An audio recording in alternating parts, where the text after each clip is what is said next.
So, resepto yung mga kamanong. Dito sa Marikina, may natuklasan na murang samgyupsal. Gusto nyo malaman kung saan to? Siyempre, samahan nyo ako. Tapusin nyo yung buong video na to ha. Let's go!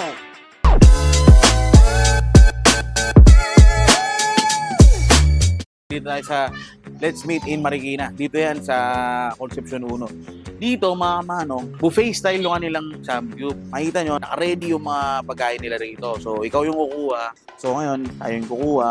Siyempre, moderate din yung pagkuha natin. Di man porque ikaw yung kukuha, grabe na yung ano mo, di ba? So, siyempre, yung kaya lang ubusin. Di ba? Yan, kita nyo, di ba? Ito lang yung feeling ko na kaya natin ubusin eh. So, ito mga manong, meron ba rito? Pakita ko rin sa inyo, yung mga corn, siyempre kimchi. Hindi mawawala yan, di ba? Ito pala, spicy pork. Tapos ito, plain pork, may japchae, fish cake.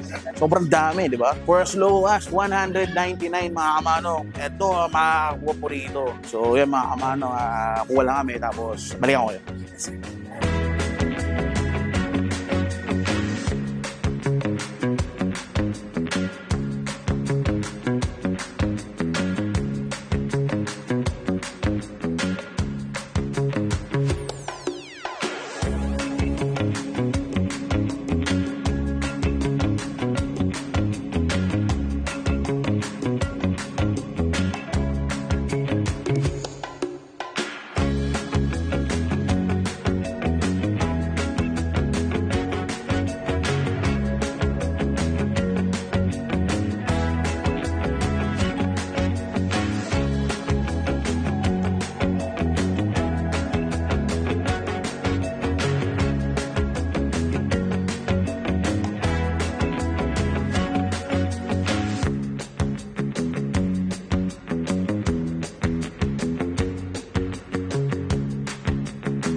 So, alright mga kamanong, ito yung kanilang fish cake. Legit ang fish cake nila. Manatin. Yung texture, chewy. Sarap. Hindi matamis. Hindi maalat. Sakto lang yung timpla nila. Magugustuhan nyo ito mga kamanong. Ito naman yung kanilang potato marbles. And we all know na matamis to. So, yun na yung na-expect ko rito. And tikman natin. Sarap ha? Sarap. Ito yung kanilang japchae. Manatin ha. Typical na japchae. Sarap.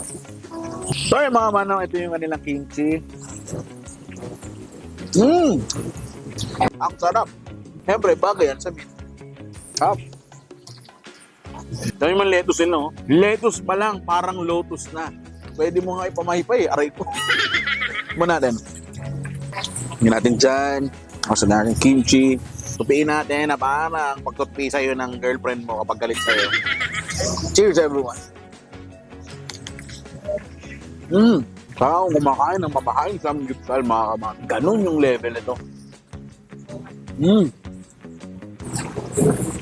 So yung mga kamanong, sa halagang 199 pesos, may kasama na yung unlimited cheese. Kita nyo naman yung cheese nila. Unlimited yan mga kamanong. Siyempre, sasaw-saw natin yan yung karne nila. Ito yan po.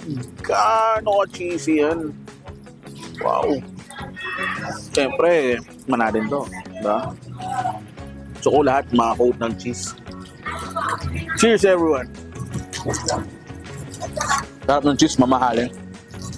So what is up to yung mga manong? Kasama natin ngayon yung owner ng Let's Meet in Marikina. Si Ma'am Joms and si Ma'am Bigay. So ma'am, question lang. Konti lang naman to. Okay, ready ba kayo ma'am? Yes naman. Handang-handa tayo dyan. Naman pala eh. Ano na to? Ma'am, kailan po nag-start itong Let's Meet in Marikina? Actually, magto 2 weeks na siya. Unplanned kasi itong sangyup namin. Dapat siya, shop. Tapos biglang nagbago yung isip namin. So naging sangyup. Anong shop po ba yan? Auto shop dapat. Kaso nga lang kasi nag-iisip kami magpa-partner kung ano pa talaga yung mas patok ngayon. Mostly kasi dito sa Marikina, ang dami ng auto shop. Kaya nag-decide kami na what if gawin na lang namin Samgyup 199, budget friendly. Ganun pala yung naging storya nung Let's Meet in Marikina. Okay na yun. Hindi ko na kayo pahihirapan.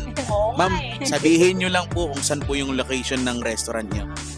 Ini-invite ko kayo guys na pumunta sa Marikina. Malapit po sa Olops, Gate 5. Sa school po dito sa Marikina Heights. Welcome na welcome po lahat ng mga gustong birthday celebration, tsaka sa mga gustong party. Meron po tayong palibre. Pag meron pong mga birthday, meron po tayong libre. Kailangan lang po magdala ng ID. 5 tao para meron silang libre. Yun. So, ganun lang mga kamanong ha. So, ma'am, maraming salamat po sa pagpapaunlak sa amin. At ito na po, ma'am. Salamat po ha. Okay lang po. Sa lahat po ng mga LGBT, welcome na welcome po dito sa amin. Lahat po welcome.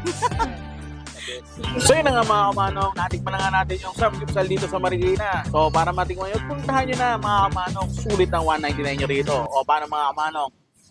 See you on my next vlog. Cheers!